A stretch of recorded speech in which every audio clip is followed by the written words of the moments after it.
আসসালামু আলাইকুম রহমতুল্লাহ। আলহামদুলিল্লাহ, আমরা দ্বিতীয় পর্বে প্রবেশ করলাম।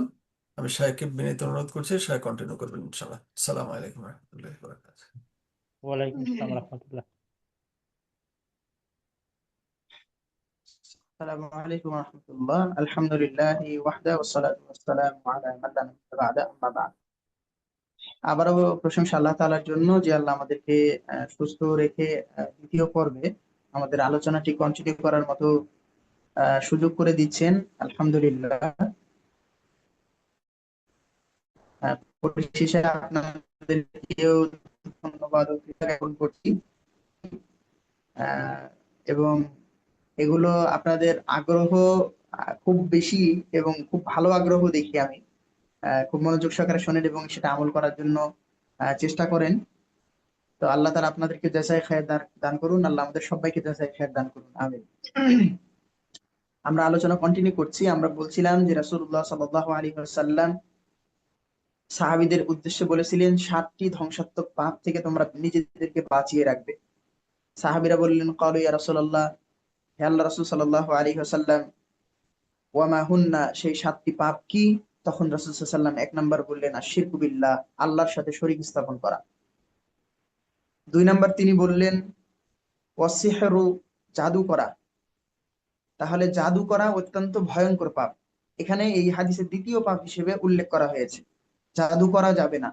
জাদু করলে একটা পরিবার ধ্বংস হয়ে যেতে পারে জাদুর ফলে। এবং জাদু শিক্ষা করা যে কুফরি, তা পবিত্র কোরআনে সূরা বাকারার মধ্যে আল্লাহ সুবহানাহু ওয়া তাআলা উল্লেখ করেছেন। হারুত মারুতের যেই কাহিনী আছে সেখানে, সেই আয়াতগুলিতে আল্লাহ সুবহানাহু ওয়া তাআলা এটা বলেছেন। এরপরে রাসূল সাল্লাল্লাহু আলাইহি ওয়াসাল্লাম বলছেন ওয়াকাতুন নাফসিল্লাতী হারামাল্লাহু ইল্লা বিল হক, মানুষকে হত্যা করা, নাফস কতল করা বেআইনি ভাবে, অন্যায় ভাবে। অন্যায় ভাবে কোনো মানুষকে হত্যা করা যাবে না। তবে আমি প্রথম পর্বের শেষের দিকে বললাম যে মানুষ হত্যা করা যাবে যেখানে আইন প্রয়োগের মাধ্যমে হত্যার নির্দেশ প্রদান করা হবে, এবং সেটি অবশ্যই কোরআন সুন্নাহর আইন হওয়া বাঞ্ছনীয়। যেখানে আল্লাহ সুবহানাহু ওয়া তাআলা নির্দেশ দিয়েছেন। দেখেন, আল্লাহ সুবহানাহু ওয়া তাআলা বলেছেন সারিকু সারিকাত ফাকতাহু আইদিয়াহুমা, চোর চুন্নি ধরা পড়লে তাদের হাত কেটে দাও। আয-যানি ওয়াজ-যানিয়াতু, এই যে আয়াতগুলি আছে সেখানে আল্লাহ সুবহানাহু ওয়া তাআলা বলেছেন জেনাকারী জেনাকারিনী তাদেরকে হত্যা করতে হবে যদি বিবাহিত হয়। এখন কথা হচ্ছে, এবং এই আয়াতগুলি বলার সময় আল্লাহ সুবহানাহু ওয়া তাআলা একটি কথা বলেছেন, তা হচ্ছে তাদের উপরে শাস্তি প্রয়োগ করতে গিয়ে যেন তোমাদের অন্তরে দয়া সৃষ্টি না হয়। তাহলে আল্লাহর আইন, আল্লাহর বিধান বাস্তবায়ন করতে গিয়ে অন্তরের মধ্যে কোনো প্রকার দয়া নিয়ে আসা চলবে না। আল্লাহর বিধান যেখানে আল্লাহ সুবহানাহু ওয়া তাআলা কার্যকর করার কথা বলেছেন সেখানে সেইভাবেই বিধান কার্যকর করতে হবে। যেখানে কতলের কথা এসেছে, হত্যার কথা এসেছে, সেখানে হত্যা করতে হবে। যেখানে আপনার হচ্ছে ওই কি বলে আন-নাফসু বিন-নাফস, হত্যার বদলে হত্যা, কিসাস যেখানে বলা হয়েছে সেখানে কিসাস প্রতিষ্ঠা করতে হবে। তো আল্লাহর আইন যেভাবে আল্লাহ সুবহানাহু ওয়া তাআলা দিয়েছেন সেভাবে বাস্তবায়ন করতে হবে। আল্লাহ সুবহানাহু ওয়া তাআলা আমাদের তৌফিক দান করুন, এবং আল্লাহ তাআলা আমাদেরকে আমাদের এই বাংলাদেশটাকে অন্তত তাওহীদের দেশ হিসেবে কবুল করুন, যেন আমাদের বিধান, আমাদের সংবিধান হয় কোরআন এবং সহিহ সুন্নাহ। আমরা সেই প্রত্যাশায় আমিন অপেক্ষমান, আমিন। এবং সেই স্বপ্ন আমরা দেখি আল্লাহ তাআলা আমাদের দেশে যেন খেলাফা প্রতিষ্ঠা হয়। এমন একটি সুযোগ সৃষ্টি করে দিন, সেটা যে কোনো আন্দোলনের মাধ্যমে হোক বা যার মাধ্যমে হোক না কেন, আল্লাহ সুবহানাহু ওয়া তাআলা সেই সৃষ্টি করে দিন। যদিও গণতন্ত্রের মাধ্যমে কখনোই খেলাফত প্রতিষ্ঠা করা যাবে না, সেই রাস্তা দিয়ে হাঁটা যাবে না। জাহান্নামের রাস্তায় হেঁটে কখনো মানুষ জান্নাত প্রত্যাশা করতে পারে না। তো আমরা ইনশাআল্লাহ খেলাফতের স্বপ্ন দেখি। ইনশাআল্লাহ আল্লাহ চাহে তো একদিন এই বাংলাদেশে খেলাফত প্রতিষ্ঠা হবে, এবং সেই খেলাফতের নেতৃত্ব দিবে আহলুল হাদিসগণ। কারণ সকলেই আহ সামনাসামনি অনেক স্পিরিটের কথা বললেও আহ একমাত্র প্রকৃত সালাফি আহলুল হাদিসরাই হচ্ছে যুগে যুগে কোরআন এবং সহিহ সুন্নাহর ঝান্ডা, কোরআন এবং সহিহ সুন্নাহর পতাকা ধরে রেখেছে, এবং বাস্তবায়নের জন্য তারাই চেষ্টা করেছে, তারাই খেলাফত প্রতিষ্ঠা করবে আগামীতেও ইনশাআল্লাহ তাআলা। আল্লাহ আমাদের কবুল করুন, আমিন। তো আমিন আমিন। তৃতীয়ত বললেন রাসূল সাল্লাল্লাহু আলাইহি ওয়াসাল্লাম যে অন্যায়ভাবে কোনো মানুষকে হত্যা করা যাবে না। সেটা যদি কাফেরও হয় তাকে হত্যা করা যাবে না। অন্যায়ভাবে একটা বিড়ালকে হত্যা করার কারণে সেই মহিলা জাহান্নামে গেছে, আমরা এটা জানি।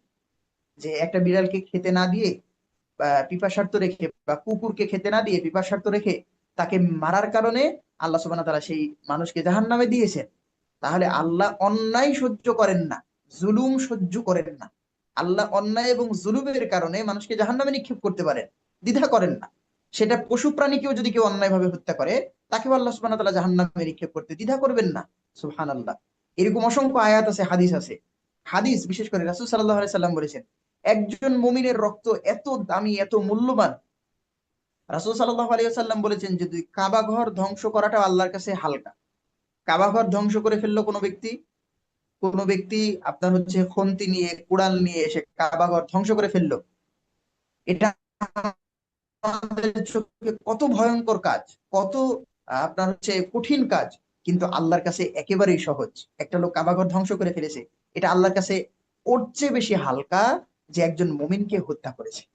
একজন মুমিনের রক্তের মূল্য আল্লাহর কাছে কাবাঘর ধ্বংস হয়ে যাওয়ার চেয়েও বেশি মূল্যবান। এমনকি আল্লাহ সুবহানাহু ওয়া তাআলা বলেছেন, কোনো সুবহানাল্লাহ, মুমিনকে যদি কেউ হত্যা সুবহানাল্লাহ। করে, তাহলে তার উপরে আল্লাহ সুবহানাহু ওয়া তাআলা লানত, তার উপর ফেরেশতাদের লানত, তামাম পৃথিবীর মানুষের লানত। এভাবে আল্লাহ সুবহানাহু ওয়া তাআলা বলেছেন, সে শাস্তি পাবে, সে জাহান্নামে যাবে, তার উপরে গজব বর্ষিত হবে। এইভাবে আয়াত আল্লাহ সুবহানাহু ওয়া তাআলা বলেছেন।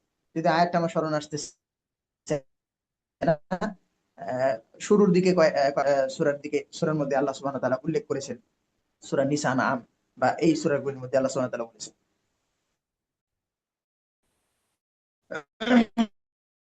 যাই হোক, কত মূল্য। সমস্ত মানুষ, সমস্ত কাফের, কি বলে, মানুষ, সমস্ত ফেরেশতা, সমস্ত জিনকে আল্লাহ সুবহানাহু ওয়া তাআলা একসাথে জাহান্নামে নিক্ষেপ করবেন, কোনো প্রকার দ্বিধা সংকোচ ছাড়াই, যদি সকলে মিলে একজন মুসলমানকে হত্যা করে, একজন মুমিনকে হত্যা করে। তাহলে একজন মুমিনের রক্তের মূল্য কত বেশি। তাহলে অন্যায় করে কোনো মানুষকে হত্যা করা তো বহু দূরের কথা, অন্যায় করে কোনো কাফেরকে হত্যা করা যাবে না, অন্যায় ভাবে কোনো পশু প্রাণীকে হত্যা করা যাবে না। আল্লাহ সুবহানাহু ওয়া তাআলা আমাদেরকে সঠিকটা বুঝা তৌফিক দান করুন, আমিন। আমরা কখনোই কারো উপরে জুলুম করব না, সেটা প্রাণী হলেও। চতুর্থত রাসূল সাল্লাল্লাহু আলাইহি ওয়াসাল্লাম বলছেন যে তোমাদের উপরে সুদকে হারাম করা হয়েছে। কি হারাম করা হয়েছে? ওয়া আকলুর রিবা, সুদকে হারাম করা হয়েছে। পঞ্চম, ওয়া আকলুল মালিল ইয়াতীম, ইয়াতীমের সম্পদ অন্যায়ভাবে ভক্ষণ করা তোমাদের জন্য হারাম। ওয়া তাওয়াল্লি ইয়াউমাজ জাহফি, এরপরে রাসূল সাল্লাল্লাহু আলাইহি ওয়াসাল্লাম বলছেন যে জিহাদের ময়দান থেকে যে ব্যক্তি পালিয়ে যায়, এটা হচ্ছে ধ্বংসাত্মক পাপের 6 নম্বর পাপ। এরপরে রাসূল সাল্লাল্লাহু আলাইহি ওয়াসাল্লাম বলেছেন যে ওয়াকযফুল মুহসানাতিল মুমিনাতিল গাফিলাত, সরল নির্দোষ মুমিন মহিলার নামে কেউ যদি তহমত দেয়, ব্যভিচারের অপবাদ দেয়, অন্যায় অপবাদ দেয়, তাহলে এটা হচ্ছে ধ্বংসাত্মক পাপের 7 বা 7 নম্বর পাপ। তো এই যে পাপের কথা রাসূল সাল্লাল্লাহু আলাইহি ওয়াসাল্লাম বললেন, দেখেন এই পাপগুলি কিন্তু আমাদের সমাজে বহুল প্রচলিত। 1 নম্বর শিরক, সবচেয়ে বড় পাপ। 2 নম্বর অন্যায় ভাবে মানুষকে হত্যা করা। কত মানুষকে যে হত্যা করা হচ্ছে বাংলাদেশেই দেখেন, আমরা যেহেতু বাঙালি, বাংলাদেশের মানুষ, বাংলাদেশ সহ সারা পৃথিবীতে ইহুদি খ্রিস্টানদের বর্বর হামলায় তো মুসলমান সহ অন্যান্য মানুষ মারা যাচ্ছে, এটা তো ঠিক। কিন্তু বাংলাদেশেই দেখেন না, মুসলমানের 93% মুসলমানের দেশ, অথচ কত মানুষকে অন্যায় ভাবে হত্যা করা হচ্ছে, কত মানুষকে অন্যায় ভাবে মারা হচ্ছে। মসজিদের ইমাম থেকে শুরু করে, মসজিদের মুয়াজ্জিন থেকে শুরু করে, একটা ভ্যান চালক, রিক্সা চালক, তাকে পর্যন্ত অন্যায় ভাবে হত্যা করা হচ্ছে। আল্লাহ রাসূলের একটা হাদিসের কথা মনে পড়ে গেল। রাসূল সাল্লাল্লাহু আলাইহি ওয়াসাল্লাম বলেছেন, এমন একটা জামানা আসবে, এমন একটা সময় আসবে, যে সময় হত্যাকারী জানবে না যে আমি কেন তাকে হত্যা করছি, এবং নিহত ব্যক্তি জানবে না যে কেন ওই ব্যক্তি আমাকে হত্যা করলো। এই সময়টাই আমরা পার করছি আজকে। একজন মানুষ, তাকে 50,000 টাকা দিয়ে দেওয়া হয়েছে, সে গিয়ে আরেকজনকে হত্যা করে ফেলছে, সে চিনেই না ওকে।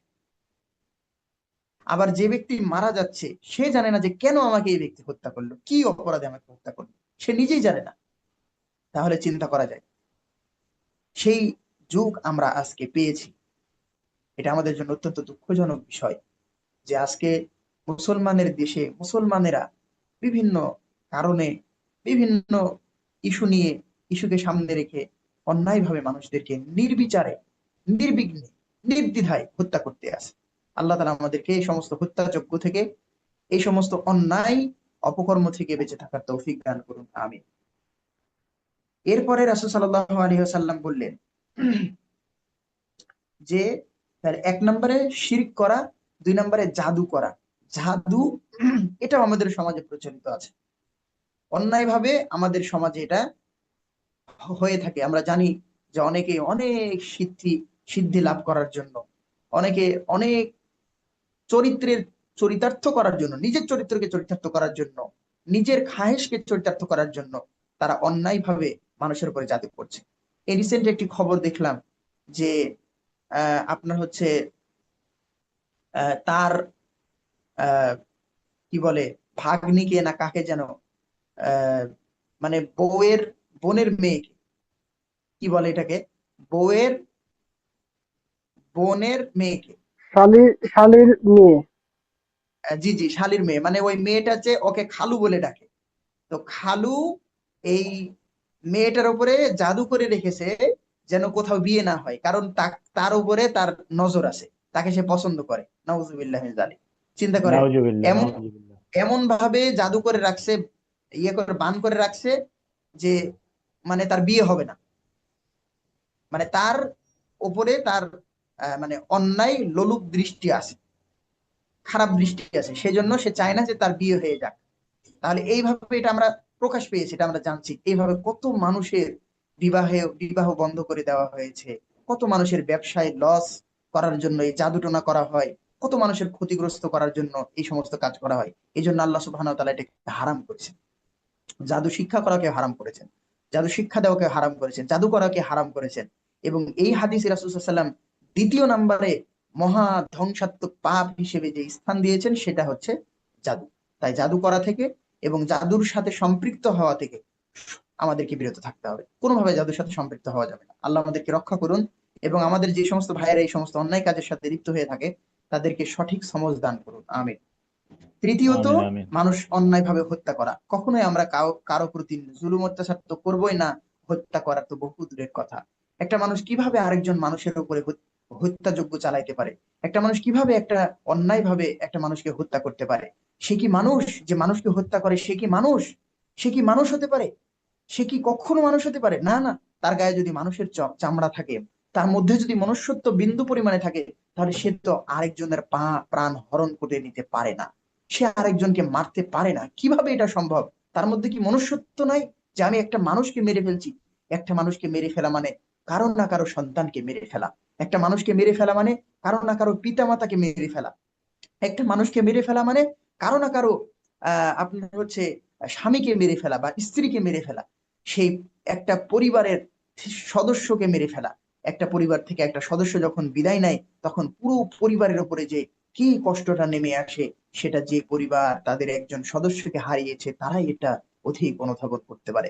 এজন্য একটা পরিবারকে কষ্ট দেওয়ার এই শাস্তি কি তাদেরকে ভোগ করতে হবে এবং আল্লাহর সামনে দণ্ডায়মান হয়ে তাদেরকে যে বিচারের সম্মুখীন হইতে হবে, এই ভয় কি তাদের মধ্যে নাই? একটা মানুষ কিভাবে অন্যায়ভাবে মানুষকে হত্যা করতে পারে?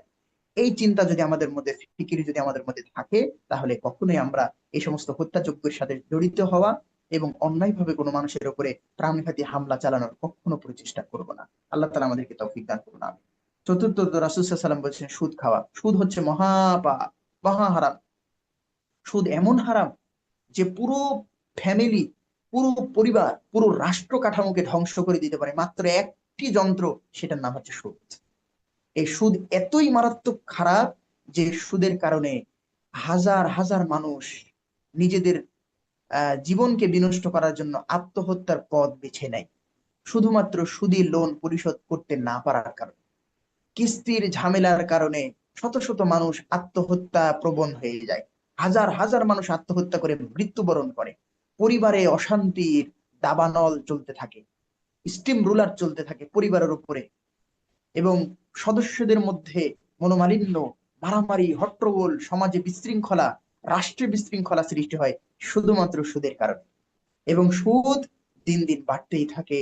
এই সুদে এক শ্রেণীর মানুষ ধনী হতে থাকে আর আরেক শ্রেণীর মানুষ ফকির থেকে ফকির আরো ফকির হয়ে যেতে থাকে। এই জন্য সুদকে চিরতরেই আল্লাহ সুবহানাহু ওয়া তাআলা পবিত্র কোরআনে হারাম করেছেন। রাসূল সাল্লাল্লাহু আলাইহি সাল্লাম সুদের কঠোর নিন্দা করেছেন এবং কঠিন ভাবে সুদকে নিষেধ করেছেন। এমনকি রাসূল সাল্লাল্লাহু আলাইহি সাল্লাম বলছেন শুধু সুদ খাওয়া নয়, যে ব্যক্তি সুদ দেয়, সুদ খায় এবং যে ব্যক্তি আপনার সুদের লিখে, সুদের সাথে সম্পৃক্ত থাকে, সুদের সাক্ষী দেয়, এই 4 শ্রেণীর মানুষ, সুদ যে দেয়, সুদ যে খায়, সুদের যে সাক্ষী থাকে, সুদ যে লিখে দেয়, এই 4 শ্রেণীর ব্যক্তির উপরে রাসূল সাল্লাল্লাহু আলাইহি সাল্লাম বলেছেন তাদের উপরে লানত, অভিশাপ।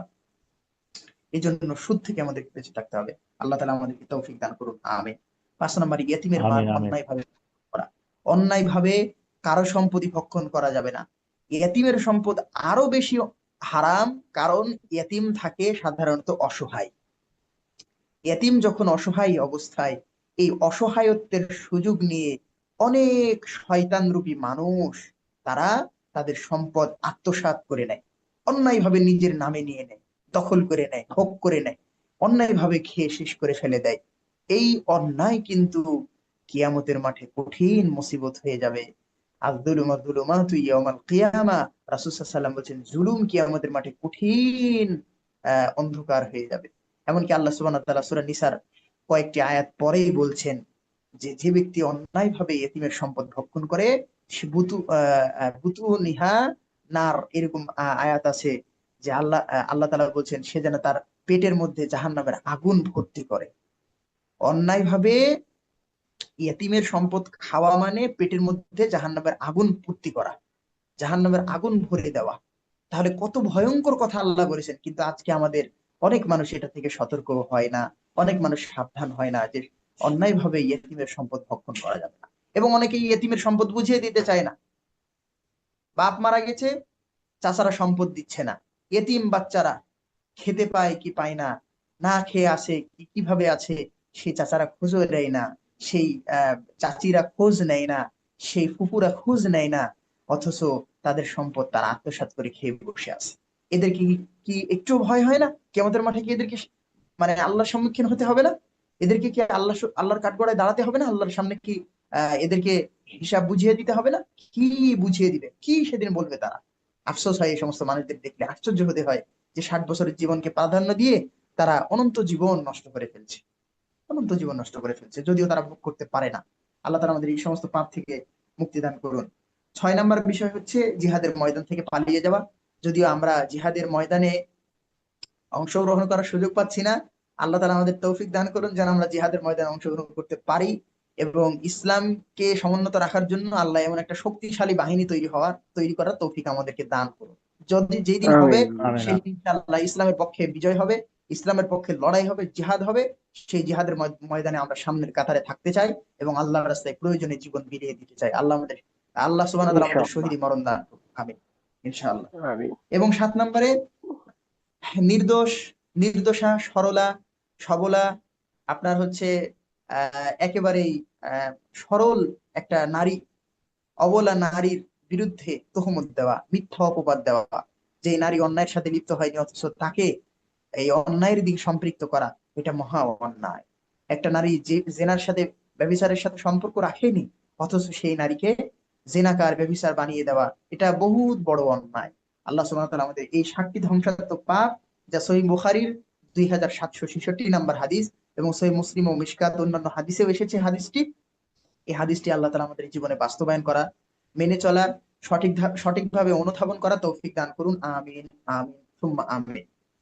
এরপরে রাসূল আমিন সাল্লাল্লাহু আলাইহি সাল্লাম আরেকটি হাদিস মুআয বিন জাবাল রাদিয়াল্লাহু তাআলা আনহু থেকে বর্ণিত, তিনি বলছেন রাসূল সাল্লাল্লাহু আলাইহি ওয়াসাল্লাম আমাকে 10টি বিষয় নির্দেশ দিয়েছেন, যে তিনি বলেছেন 1 নাম্বার, আল্লাহর সাথে কাউকে শরীক করবে না। 2 নাম্বার, এমনকি তিনি বলছেন, আব্দুল্লাহ বিন মাসউদ রাদিয়াল্লাহু তাআলা আনহু, সরি, মুআয বিন জাবাল রাদিয়াল্লাহু তাআলা আনহু, রাসূল সাল্লাল্লাহু আলাইহি ওয়াসাল্লাম আমাকে এই উপদেশ দিতে গিয়ে বলছেন যে তুমি 1 নম্বরে আল্লাহর সাথে শরীক করবে না। এমনকি যদি তোমাকে হত্যা করা হয়, ওয়া ইন কুতিলতা ওয়া হুররিকতা, যদি তোমাকে হত্যা করে দেওয়া হয়, যদি তোমাকে জ্বালিয়ে ভস্ম করে দেওয়া হয়, পুড়িয়ে দেওয়া হয়, তারপরেও তুমি আল্লাহর সাথে শরীক স্থাপন করবে না, আল্লাহর সাথে শিরিক করবে না। এভাবে মুআয বিন জাবাল রাদিয়াল্লাহু তাআলা রাসূল সাল্লাল্লাহু আলাইহি ওয়াসাল্লাম করেছে। 2 নাম্বার, তুমি তোমার পিতামাতার অবাধ্য হবে না, যদিও তারা তোমাকে তোমার পরিবার থেকে, তোমার সম্পদ থেকে, তোমার মালধন থেকে বেরিয়ে যেতে বলে বা তারা বের করে দেয়। ধরেন যে তো আপনার পিতামাতা আপনার পরিবারের কারোর সাথে সম্পর্ক রাখতে দিবে না, বললো যে তুমি ফ্যামিলি থেকে বের হয়ে চলে যাও, তুমি পরিবার থেকে বের হয়ে চলে যাও, তুমি আমাদের বাড়িতে থাকতে পারবে না। তোমাকে কোনো সম্পদ দেওয়া হবে না, তারপরেও তুমি তোমার পিতামাতার সাথে খারাপ ব্যবহার করতে পারবে না, তারপরেও তুমি তোমার পিতামাতার সাথে খারাপ আচরণ করতে পারবে না, তারপরেও তুমি তোমার পিতামাতার সাথে অবাধ্য আচরণ করতে পারবে না। এটা রাসূল সাল্লাল্লাহু আলাইহি ওয়াসাল্লামের নির্দেশ, এটা রাসূল সাল্লাল্লাহু আলাইহি ওয়াসাল্লামের কথা যে পিতামাতার অবাধ্য হওয়া যাবে না, যদিও তারা তোমাকে পরিবার থেকে, তোমার ধন সম্পদ থেকে বেরিয়ে যেতে বলে, বঞ্চিত করে, তারপরেও তাদের অবাধ্য হওয়া যাবে না। 3 নাম্বার, ইচ্ছাকৃতভাবে কখনো ফরজ সালাত পরিত্যাগ করা যাবে না। এবং রাসূল সাল্লাল্লাহু আলাইহি ওয়াসাল্লাম বলছেন, যে ব্যক্তি ইচ্ছাকৃতভাবে ফরজ সালাত পরিত্যাগ করবে, আল্লাহ সুবহানাহু ওয়া তাআলার পক্ষ থেকে তার জন্য জিম্মাদারিত্ব উঠে যাবে। আল্লাহর পক্ষ থেকে যে জিম্মাদারিত্ব থাকে, আল্লাহ সুবহানাহু ওয়া তাআলা যে বান্দাকে সুরক্ষা দেন, সেই সুরক্ষা নীতি থেকে সে বাইরে চলে যাবে, সে আর আল্লাহর জিম্মার মধ্যে থাকবে না, যদি সে ইচ্ছাকৃতভাবে ফরজ সালাত পরিত্যাগ করে। কখনো মদ সেবন করবে না, কেননা এই মদ পান করা হলো সকল অশ্লীলতার মূল। রাসূল সাল্লাল্লাহু আলাইহি ওয়াসাল্লাম বলছেন, আল মুদমিনুল খামর উম্মুল খাবাইস, মদ পান করা এটা সকল পাপের মূল, সকল পাপের মা। একটা মদ পানকারী সে সালাত আদায় করতে পারবে না, একটা মদ পানকারী সে স্ত্রীর সাথে ভালো ব্যবহার করতে পারবে না, একটা মদ পানকারী পিতামাতার সাথে ভালো ব্যবহার করতে পারবে না, একটা মদ পানকারী প্রতিবেশীর হক আদায় করতে পারবে না, একটা মদ পানকারীর দ্বারা হজ সম্পাদন সম্ভব নয়, একটা মদ পানকারী কখনো যাকাত দিবে না। মানে যখন সে মদ পান করবে, এর জন্য মদ পানকারী সে শত শত বিধান থেকে, আল্লাহর আইন থেকে বিরত হয়ে যাবে, বিমুখ হয়ে যাবে, সেই মদটাই তাকে বাধাগ্রস্ত করবে। যেন রাসূল সাল্লাল্লাহু আলাইহি ওয়াসাল্লাম বলছেন, মদ পান করা সকল পাপের মূল, এটা সকল পাপের মা, এই জন্য মদ পান করা থেকে বেঁচে থাকতে হবে। তারপরে রাসূল সাল্লাল্লাহু আলাইহি ওয়াসাল্লাম বলছেন যে সর্বদা গুনাহ থেকে দূরে থাকবে, কেননা গুনাহের মাধ্যমে আল্লাহ সুবহানাহু ওয়া তাআলার ক্রোধ আপতিত হয়। বান্দা যখন গুনাহ করে তখন আল্লাহ রাগান্বিত হন, বান্দা যখন গুনাহ করে তখন আল্লাহ সুবহানাহু ওয়া তাআলা রাগান্বিত হন। এই জন্য আমাদের গুনাহ ছাড়তে হবে, আল্লাহ আমাদের তৌফিক দান করুন, আমরা যেন নির্জনে কখনো গুনাহের সাথে লিপ্ত না হয়, আল্লাহ তাআলা আমাদের সেই সময়ে সাহায্য করুন, আমিন। 6 নাম্বার, সাবধান। রাসূল সাল্লাল্লাহু আলাইহি ওয়াসাল্লাম বলছেন, জিহাদের ময়দান থেকে কখনো পলায়ন করবে না, যদিও সকল লোক ধ্বংস হয়ে যায়। চিন্তা করেন এই কথাটা, যে সকল আপনি যাদের সাথে জিহাদ করতে গেছেন, আমরা যাদের সাথে জিহাদ করতে গেছি, কথার কথা সকলেই মারা গেছে, এখন আমি একাই আমাদের ইয়েতে পড়ে আছি। কোথায়? আমাদের আপনার হচ্ছে এই জিহাদের ময়দান, একাই আছি। এখন এই অবস্থায় কি করব? পলায়ন করবো নাকি জিহাদ করব? নিশ্চিত মৃত্যু। এই নিশ্চিত মৃত্যু থেকে যেন আমরা পলায়ন না করি, কারণ এটাই হচ্ছে শহীদি মরণ। জিহাদের ময়দান থেকে পালিয়ে যাওয়া এটা কাপুরুষতা, এটা ইসলামকে মানে বৃদ্ধাঙ্গুলি দেখিয়ে চলে যাওয়া, না, এটা ইসলাম সহ্য করবে না, এটা রাসূল সাল্লাল্লাহু আলাইহি ওয়াসাল্লাম নিষেধ করেছেন। বরং যদি নিজে নিহত হতে হয় তারপরে নিহত হইতে হবে। আর শহীদি মরণ, যে মরে, মৃত্যুবরণ করে, মারা যায়, সেই ব্যক্তিকে আল্লাহ সুবহানাহু ওয়া তাআলা মৃত বলতে নিষেধ করছেন, রাসূল সাল্লাল্লাহু আলাইহি ওয়াসাল্লাম। এবং আল্লাহ তাআলা বলেছেন, এবং ওই ব্যক্তি বরং মারা যায় না, সে শহীদ হয়ে যায়, আল্লাহ রাস্তায় জীবন দিয়ে দেয়। এই জন্য জিহাদের ময়দান থেকে পালিয়ে যাওয়া ইসলামে কঠিন এবং ভয়ঙ্কর পাপ হিসেবে উল্লেখ করা হয়েছে। তাই আমরাও কখনো যদি আল্লাহ আমাদের সুযোগ দান করে, তৌফিক দান করে, ইনশাআল্লাহ জিহাদি তামান্না অন্তরে রাখতে হবে, তাহলে আমরা কখনো জিহাদের ময়দান থেকে পালিয়ে যাব না ইনশাআল্লাহ। আমরা পৃথিবীতে আমাদের সন্তান সন্ততি, আমাদের পিতামাতা, আমাদের স্ত্রী, আমাদের আত্মীয় স্বজন, আমাদের ধন সম্পদ, আমাদের স্ট্যাটাস, আমাদের চাকরি বাকরি, আমাদের টাকা পয়সা, সকল কিছুর চেয়ে আল্লাহর আল্লাহর রাস্তায় জিহাদ করাকে বেশি পছন্দসই মনে করি, আল্লাহর রাস্তায় জীবন দেওয়াটাকে বেশি পছন্দ বোধ করি, স্বাচ্ছন্দ্য বোধ করি। এবং আমরা চাই, আমাদের মনের আকাঙ্ক্ষা রয়েছে যে আমরা আল্লাহর রাস্তায় নিজেদের জীবনটা দিয়ে দিব। আল্লাহ তাআলা আমাদের সেই তৌফিক দান করুন, আমিন। আরেকটি বিষয় হচ্ছে, জিহাদের ময়দানে শুধু মৃত্যুবরণ করা, এটা তো বড় জিহাদ, কিন্তু জিহাদের বেশ কিছু প্রকার আছে। তার মধ্যে একটি হচ্ছে আল্লাহর ইবাদত করতে করতে যদি আমি মারা যাই, তাহলে আল্লাহর রাস্তায় মারা গেছি, ফি সাবিলিল্লাহ, এটাও ফি সাবিলিল্লাহ হিসেবে গৃহীত হবে, যদি এটা ছোট জিহাদ হিসেবে সাব্যস্ত হবে। তো আল্লাহ তাআলা আমাদেরকে সেই তৌফিক দান করুন, আমিন। পরিশেষে রাসূল সাল্লাল্লাহু আলাইহি সাল্লাম আরো বলতেছেন যে যদি সকল লোক ধ্বংস হয়ে যায়, তারপরে তোমরা জিহাদের ময়দান থেকে পালাবে না। তারপর 7 নম্বরে রাসূল সাল্লাল্লাহু আলাইহি সাল্লাম বলছেন, যদি কোথাও মহামারী দেখা দেয়, এমত অবস্থায় তুমি সেখানেই অবস্থান করবে, সেখানেই থাকবে, তাহলে তুমি সেখানে দৃঢ়ভাবে অবস্থান করবে, মৃত্যুর ভয়ে সেখান থেকে পালিয়ে যাবে না। এরপরে তোমার সামর্থ্য অনুযায়ী তোমার পরিবারের জন্য ব্যয় করবে, কৃপণতাও করবে না, এবং সাধ্যের বাইরেও কিছু খরচ করার চেষ্টা করবে না। 9 নাম্বার হচ্ছে তাদের উপরে, তাদের উপর থেকে শাসনের লাঠি তুলে নিবে না। পরিবারের উপর থেকে শাসনের লাঠি উল্টাতে রাসূল সাল্লাল্লাহু আলাইহি ওয়াসাল্লাম নিষেধ করছেন। পরিবারকে শাসন করতে হবে, সন্তানদের জন্য লাঠি রেডি রাখতে হবে, স্ত্রীদের জন্য লাঠি রেডি রাখতে হবে, প্রয়োজনে তাদেরকে শাসন করতে হবে, এটা আল্লাহর রাসূলের নির্দেশ। 10 নম্বরে তাদেরকে সর্বদা আল্লাহর ভয় দেখাতে হবে। এই 10টি নির্দেশ রাসূল সাল্লাল্লাহু আলাইহি ওয়াসাল্লাম ইব্রাহিম ভাই, আমাদেরকে বলছেন। আমরা প্রশ্ন উত্তরে যেতে পারি? আমাদের হাতে আর 10 মিনিট আছে, আমরা প্রশ্ন উত্তরে যাই। আচ্ছা, আমি আলোচনাটা আপনি একটু গুটিয়ে নিয়ে আসি। সচেষ্ট করুন। জি জি জি জি আমি জি। একটু আলোচনাটা গুছিয়ে নিয়ে আসি। জি, দেখেন, জাবের রাদিয়াল্লাহু তাআলা আনহু থেকে বর্ণিত, তিনি বলছেন যে রাসূল সাল্লাল্লাহু আলাইহি ওয়াসাল্লাম বলছেন, মান মাতা ইউশরিক বিল্লাহি শাইআন দাখালান নার ওয়া মান মাতা লা ইউশরিক বিল্লাহি শাইআন দাখালাল জান্নাহ। যে ব্যক্তি আল্লাহর সাথে বিন্দু পরিমাণ শরিক করা অবস্থায় সাক্ষাৎ করবে, সেই ব্যক্তি জাহান্নামে যাবে। আর যে ব্যক্তি আল্লাহর সাথে বিন্দু পরিমাণ শরিক না করা অবস্থায় সাক্ষাৎ করবে, সেই ব্যক্তি জান্নাতে প্রবেশ করবে। মানে শিরকটাকে জান্নাত যাওয়া এবং জাহান্নাম থেকে মুক্তি পাওয়া, জাহান্নামে যাওয়া এবং জান্নাত থেকে দূরে থাকার একটা বড় মাধ্যম করা হয়েছে। যে ব্যক্তি শিরক করবে সে জাহান্নাম থেকে মুক্তি পাবে না, জাহান্নামে, বরং সে জান্নাতে প্রবেশ করবে। আর যে ব্যক্তি শিরক করবে না, সে ব্যক্তি জান্নাতে প্রবেশ করবে, জাহান্নাম থেকে দূরে থাকবে, একই কথা। তাহলে অবশ্যই আমাদেরকে শিরক থেকে বেঁচে থাকতে হবে। শিরক হচ্ছে আল্লাহর সাথে করা সবচেয়ে বড় জুলুম, সবচেয়ে বড় পাপ। এবং এই শিরকের বহুত প্রকার রয়েছে। একদিনে 1 ঘন্টা 2 ঘন্টায় শিরকের আলোচনা শেষ হবে না, কারণ ইসলামের পরিপূর্ণ দিকটাই হচ্ছে তাওহীদ এবং শিরক নিয়ে। তাওহীদের বিপরীত যেহেতু শিরক, তা সাধারণত তাওহীদের যে এত বিশাল আলোচনা, তার বিপরীতে কিন্তু শিরকের আলোচনা। যেখানে তাওহীদ, তার বিপরীতে কিন্তু শিরক। অতএব তাওহীদের আলোচনা যেমন ব্যাপক সেটা আমরা জানি, ঠিক তেমন শিরকের আলোচনা ব্যাপক। এজন্য আল্লাহর কাছে পরিশেষে দোয়া করি, রাসূল সাল্লাল্লাহু আলাইহি ওয়াসাল্লাম আমাদেরকে দোয়াও শিখিয়ে দিয়েছেন যে আল্লাহুম্মা ইন্নী আউযু বিকা আন উশরিকা বিকা ওয়া আনা আ'লামু ওয়া আস্তাগফিরুকা লিমা লা আ'লাম। আল্লাহর কাছে শিরিক থেকে বাঁচার জন্য সর্বদা এই দোয়া রাসূল সাল্লাল্লাহু আলাইহি সাল্লাম পাঠ করতেন। এটা আহ, আপনার হচ্ছে জমা করে পড়া যায়।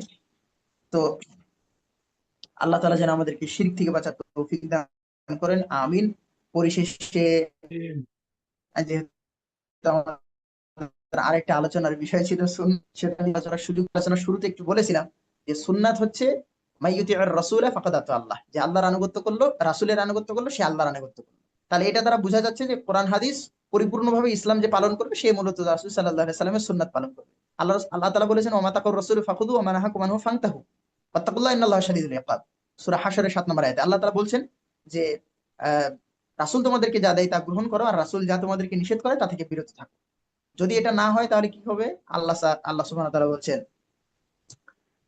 ইন্নাল্লাহা শাদীদুল ইকাব, আল্লাহ কঠিন শাস্তিদাতা। তার মানে যদি আমরা আল্লাহ রাসূলের আনুগত্য না করি, তার দেওয়া বিধান না গ্রহণ করি, তাহলে কিন্তু আল্লাহ তাআলা আমাদেরকে ধরবেন এবং কঠিন শাস্তি দিবেন। ইয়া আইয়ুহাল্লাযীনা আমানু আতিউল্লাহ ওয়া আতিউর রাসূল ওয়া উলিল আমরি মিনকুম। আল্লাহ বলেছেন তোমরা আল্লাহর আনুগত্য করো, তার রাসূলের আনুগত্য করো, তোমাদের উলিল আমর যারা নেতৃস্থানীয় ব্যক্তি রয়েছে তাদের আনুগত্য করো। এরপরে আল্লাহ তাআলা বলেছেন, ইয়া আইয়ুহাল্লাযীনা আমানু আতিউল্লাহ ওয়া আতিউর রাসূল, হে ইমানদারেরা তোমরা আল্লাহর আনুগত্য করো, তার রাসূলের আনুগত্য করো, ওয়ালা তুবতিলু আমালাকুম, তোমাদের আমল সমূহকে বাতিল করে দিও না। এভাবে আল্লাহ সুবহানাহু ওয়া তাআলা বলতে থেকেছেন যে তোমরা রাসূলের আনুগত্য করো। আর রাসূলের আনুগত্য না করলে, যদি আমরা আহ রাসূলের আনুগত্য যদি আমরা না করি, তাহলে আমরা বিদআত থেকে মুক্ত হতে পারবো না। আমাদের আজকের আলোচনার বিষয় ছিল শিরক এবং বিদআত। তো বিদআত কি? সুন্নাতের বিপরীত। রাসূলের আনুগত্য যে করবে না, সেই ব্যক্তি নিঃসন্দেহে বিদআতের সাথে লিপ্ত হয়ে যাবে। যেই ব্যাপারে আপনি রাসূলের আনুগত্য করবেন না, সেই ব্যাপারে যদি অন্য কারো আনুগত্য করেন, তাহলে নিঃসন্দেহে বুঝে নিতে হবে যে আপনি বিদআতের মধ্যে লিপ্ত আছেন। দেখেন, দোয়া করা একটা ইবাদত, এটা রাসূল সাল্লাল্লাহু আলাইহি ওয়াসাল্লাম আমাদেরকে সুন্নাহ পদ্ধতি শিখিয়েছেন। কেউ যদি আল্লাহ রাসূলের সুন্নাহ পদ্ধতিকে পরিত্যাগ করে, তাহলে নিঃসন্দেহে সে বিদআতের মধ্যে পড়ে যাবে। যে ব্যক্তি সালাত, রাসূল সাল্লাল্লাহু আলাইহি ওয়াসাল্লাম সুন্নাহ পদ্ধতি শিখিয়েছেন, যদি কেউ আল্লাহ রাসূলের সুন্নাহ পদ্ধতিকে দূরে রেখে দেয়, তাহলে নিঃসন্দেহে সে বিদআতি পন্থাই সালাত আদায় করতে পারে, এটা স্বাভাবিক। অনুরূপভাবে প্রত্যেকটা ইবাদতই প্রায় রাসূল সাল্লাল্লাহু আলাইহি ওয়াসাল্লাম যে ইবাদতগুলি আমাদেরকে শিখিয়ে দিয়ে গেছেন সেগুলি যদি আমরা পরিত্যাগ করি তাহলে আমরা বিদআতের মধ্যে লিপ্ত হব। বিদআতের মধ্যে লিপ্ত হলে আমাদের ভয় মানে শাস্তি কেমন হবে? যে ব্যক্তি বিদআত করবে সেই ব্যক্তির আমল কবুল হবে না, ইবাদত কবুল হবে না, ইবাদত বন্ধ থাকবে এবং আমল নষ্ট হয়ে যাওয়ার সম্ভাবনা রয়েছে, সমূহ সম্ভাবনা। রাসূল সাল্লাল্লাহু আলাইহি ওয়াসাল্লাম কিয়ামতের মাঠে তার জন্য সাফায়াত করবে না, সুপারিশ করবেন না, সুকান সুকান বলে দূরে পাঠিয়ে দিবেন। আমরা জানি যে একবার যদি কিয়ামতের মাঠে রাসূল সাল্লাল্লাহু আলাইহি সাল্লামের কাছ থেকে আহ, আহ, পানি পান করা হয়, কাউসারের পানি পান করা হয়, হাউজে কাউসারের পানি পান করা হয়, তাহলে ওই ব্যক্তি আর কখনোই তৃষ্ণার্ত হবে না। অনন্তকাল যদি সে জান্নাতে থাকে বা যেখানেই থাকুক সে কখনো তৃষ্ণার্ত হবে না। কিন্তু যে ব্যক্তি বিদআত করে মারা যাবে, আল্লাহর রাসূলকে অপমান করে যে ব্যক্তি মারা যাবে, আল্লাহ রাসূলের সুন্নাতের বিপরীতে যে কাজ করে মারা যাবে, সুন্নাত বর্জন করে যে ব্যক্তি বিদআতকে গ্রহণ করে মারা যাবে, বিদআতি আমল করে যে ব্যক্তি মারা যাবে, ওই ব্যক্তিকেও কিয়ামতের মাঠে রাসূল সাল্লাল্লাহু আলাইহি সাল্লাম কাউসারের পানি পান করাবেন না। এবং সেই ব্যক্তি রাসূল সাল্লাল্লাহু আলাইহি সাল্লাম এবং তার মধ্যে একটা পর্দা ফেলা হবে। সাহাবীদের আল্লাহ রাসূল জিজ্ঞাসা করবেন, কেন তাদেরকে দূরে করা হচ্ছে? না তো আমার উম্মত, কারণ তাদের হাত পা চমকাচ্ছে, কেন তারা ওযু করেছে, সালাত আদায় করেছে হয়তো, তাহলে তাদেরকে দূরে করা হচ্ছে কেন? তখন রাসূল সাল্লাল্লাহু আলাইহি সাল্লামকে বলা হবে, আপনি মারা যাওয়ার পরে, আপনার ইন্তেকালের পরে এরাই আপনার ধর্মের মধ্যে নতুন করে বিদআত চালু করেছিল, এরাই আপনার দ্বীনের মধ্যে রেখে যাওয়া সুন্নাতের বিপরীতে তারা বিদআতকে চালু করেছিল, এই জন্য তাদেরকে দূরে সরিয়ে দেওয়া হচ্ছে। আমরা জানি যে রাসূল সাল্লাল্লাহু আলাইহি ওয়াসাল্লাম আমল করতেন কম, কিন্তু সেই আমল ছিল অত্যন্ত দামি মূল্যবান আমল। কম বললাম কেন? দেখেন, আল্লাহর রাসূল এবং কোরআন কোরআন কোরআন হচ্ছে রাসূল সাল্লাল্লাহু আলাইহি ওয়াসাল্লামের চরিত্র। আয়েশা রাদিয়াল্লাহু তাআলাকে জিজ্ঞাসা করা হলো রাসূল সাল্লাল্লাহু আলাইহি ওয়াসাল্লামের ইবাদত আমল কেমন ছিল, তখন খুলুকুল কোরআন, আল্লাহ রাসূলের চরিত্র ছিল কোরআন, তার মানে আল্লাহ রাসূলের জীবন হচ্ছে কোরআন। কোরআন কি নির্দেশ দিচ্ছে আল্লাহর ইবাদতের ব্যাপারে? কোরআন বলতেছে যে আল্লাযী খালাকাল মাউতা ওয়াল হায়াতা লিয়াবলুয়াকুম আইয়ুকুম আহসানু আমালা। আল্লাহ বলছেন, আমি মানুষের মৃত্যু এবং জীবন সৃষ্টি করেছি এই জন্য, দেখার জন্য যে কে তাদের মধ্যে ভালো আমল করে। আল্লাহ কোরআনের কোথাও খুঁজে পাবেন না যে আল্লাহ বলেছে যে বান্দাকে আমি সৃষ্টি করেছি, বান্দা যেন বেশি আমল করে। বেশি আমল করার জন্য আল্লাহ সুবহানাহু ওয়া তাআলা সৃষ্টি করেননি। তার মানে মুহাম্মদ সাল্লাল্লাহু আলাইহি ওয়াসাল্লামকেও আল্লাহ তাআলা বলেননি যে তুমি বেশি আমল করে যাও, বেশি আমল করে যাও, না। বরং রাসূল সাল্লাল্লাহু আলাইহি ওয়াসাল্লাম যতটুকু আমল করেছেন সেটা ভালো আমল ছিল।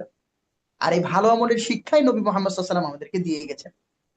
ভালো আমল করতে হবে। 2 রাকাত সালাতও যদি আমরা পড়ি, আল্লাহ রাসূলও এই কথাই বলেছেন, কারো যদি 2 রাকাত সালাত আল্লাহ সুবহানাহু ওয়া তাআলা কবুল করেন, কেউ যদি মনোযোগ সহকারে সুন্দরভাবে ওযু করে, ওযুর অধ্যায়ে হাদিসগুলো এসেছে, কেউ যদি সুন্দর করে ওযু করে 2 রাকাত সালাত আদায় করে, সালাতের মধ্যে মনোযোগ অন্য কোথাও না নিয়ে গিয়ে সালাতের মধ্যে মনোযোগ ধরে রেখে আল্লাহর জন্য যদি একনিষ্ঠভাবে সুন্নাহ পদ্ধতিতে 2 রাকাত সালাত আদায় করে, এই 2 রাকাত সালাতই বান্দাকে জান্নাতে নিয়ে যাওয়ার জন্য যথেষ্ট। এটা রাসূল সাল্লাল্লাহু আলাইহি সাল্লামের হাদিস। তাহলে আমল করতে হবে সৎ আমল, ভালো আমল। বেশি আমল করে জান্নাতে যাওয়া যাবে না। ভালো আমল নিয়ে 2 রাকাত সালাত হলেও সেই ভালো আমল নিয়ে জান্নাতে যাওয়া সম্ভব। কিন্তু 1000 কোটি রাকাত সালাত আদায় করে যদি সেই সালাত বেদাতি পন্থাই হয়, সেই সালাত সুন্নাতের খেলাফ হয়, সুন্নাতের বিপরীত হয়, তাহলে সেই সালাত রাসূল সাল্লাল্লাহু আলাইহি সাল্লাম এর পদ্ধতি মোতাবেক না হলে আল্লাহ তাআলা কবুল করবেন না। এখন কথা হলো যে তিনজন ব্যক্তি রাসূল সাল্লাল্লাহু আলাইহি সাল্লামের স্ত্রীর কাছে আসলেন এবং এসে বললেন যে আল্লাহ রাসূল কি আমল করতেন আমাদের একটু বলেন। তখন তিনি বললেন, আল্লাহ রাসূল রাতের সারা রাত ঘুমাইতেন আর শেষ রাত্রে গিয়ে একটু তাহাজ্জুদের সালাত আদায় করতেন। আবার রাসূল সাল্লাল্লাহু আলাইহি ওয়াসাল্লাম মাঝে মাঝে সিয়াম রাখতেন, সিয়াম ছেড়ে দিতেন দিনের বেলা। আর রাসূল সাল্লাল্লাহু আলাইহি ওয়াসাল্লাম কি বলে বিবাহ শাদী করেছেন ইত্যাদি। কোন হাদিসে গোশত খাওয়ার কথা বলা হয়েছে।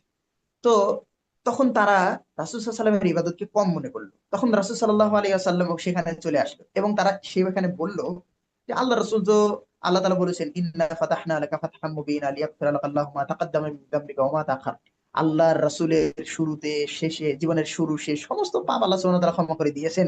আমরা তো মহাপাপী, আমরা তো পাপী, আমরা তো গুনাহগার, আমাদের পাপ বেশি, আমাদের গুনাহ বেশি, এই জন্য আমাদেরকে বেশি আমল করতে হবে, নবী সাল্লাল্লাহু আলাইহি ওয়াসাল্লামের থেকে বেশি আমল করতে হবে। তখন তারা কি করলো? বেশি আমল করার জন্য মনস্থির করলো। একজন বলল, আমি সারা রাত শুধু সালাত আদায় করে যাব, ঘুমাবো না। আরেকজন বলল, আমি সারা জীবন সিয়াম পালন করে যাবো, একদিনও সিয়াম পরিত্যাগ করবো না। আরেকজন বলল, আমি জীবনে কোনোদিন বিয়ে শাদী করবো না, কারণ বিয়ে শাদী করলে হাট বাজার করতে হবে, স্ত্রীকে সময় দিতে হবে।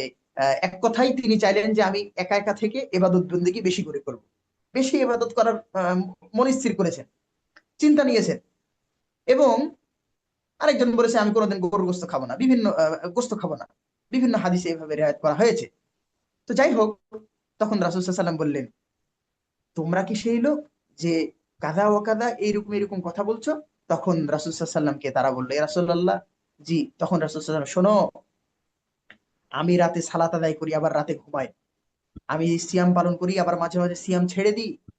365 দিন আমি সিয়াম পালন করি না, 12 মাস আমি সিয়াম পালন করি না। আমি সিয়াম রাখি, আবার সিয়াম ছাড়ি। এরপরে রাসূল সাল্লাল্লাহু আলাইহি ওয়াসাল্লাম বলেন, আমি স্ত্রী গ্রহণ করেছি। ফামান রাগিবা আন সুন্নতি ফালাইসা মিন্নি। যে ব্যক্তি আমার সুন্নাত থেকে বিমুখ হবে, সুন্নাতের বিপরীত কাজ করবে, আমি যেটা করিনি সেটা যে করতে চাইবে, আল্লাহ রাসূল সাল্লাল্লাহু আলাইহি ওয়াসাল্লাম বলছেন যে সেই ব্যক্তি যেন আমার খেলাফ, সে আমার উম্মতি নয়। ফালাইসা মিন্নি, সে আমাদের দলভুক্ত নয়, সে আমাদের অন্তর্ভুক্তই হবে না। আল্লাহু আকবার। দেখেন তাদের উদ্দেশ্য কি? সারা রাত সালাত আদায় করবে, উদ্দেশ্য ভালো। সারাদিন সিয়াম পালন করবে, প্রতিদিন সিয়াম পালন করবে, উদ্দেশ্য ভালো। বিয়ে শাদী করবে না, কারণ বিয়ে শাদী করলে ঝামেলা বাড়বে, ছেলে সন্তান হবে, তারপরে তাদের পিছনে সময় দিতে হবে, আল্লাহর ইবাদত কম করতে পারবে। সে আল্লাহর বেশি ইবাদত করতে চাইছিল, কিন্তু রাসূল সাল্লাল্লাহু আলাইহি সাল্লাম বললেন, আমি সবগুলোই করি, বিয়ে শাদী করেছি, আল্লাহর ইবাদত করছি, আমি রাতে ঘুমাই, আবার সালাত আদায় করি, আমি সিয়াম পালন করি, আবার সিয়াম ছেড়ে দিই। অতএব যে ব্যক্তি আমার সুন্নাত থেকে বিমুখ হবে, মানে যে ব্যক্তি বেশি ইবাদত করতে চাইবে, সেই ব্যক্তি, মানে আমার চেয়ে আগ বাড়িয়ে যে ইবাদত করতে চাইবে, সেই ব্যক্তি আমার উম্মত হবে না, সে আমাদের দলভুক্ত হবে না। তাহলে বলছিলাম যে আল্লাহ রাসূল বেশি ইবাদত করেন। বেশি ইবাদত করলে তিনি সারা জীবন রাতে সালাত আদায় করতেন। তারা বেশি ইবাদত করতে চাইছিল ওই তিনজন। আল্লাহ রাসূল তো এত ইবাদত করতেন না। আল্লাহ রাসূল তাদের বেশি ইবাদতটাকেই নিষেধ করলেন যে তোমরা এত বেশি ইবাদত করতে পারবে না। এটা তোমাদের জন্য আল্লাহ সুবহানাহু ওয়া তাআলা ইবাদত করতে করার জন্য দুনিয়াতে শুধু পাঠিয়েছেন নাকি? যে সারাদিন খালি ইবাদত করে যাবে, ইবাদত করে যাবে, শুধু সালাত সিয়াম পড়ে যাবে, আর দুনিয়াবি কাজ নাই, এগুলো করে যাবে নাকি? না। এই জন্য আল্লাহ সুবহানাহু ওয়া তাআলা পাঠাননি।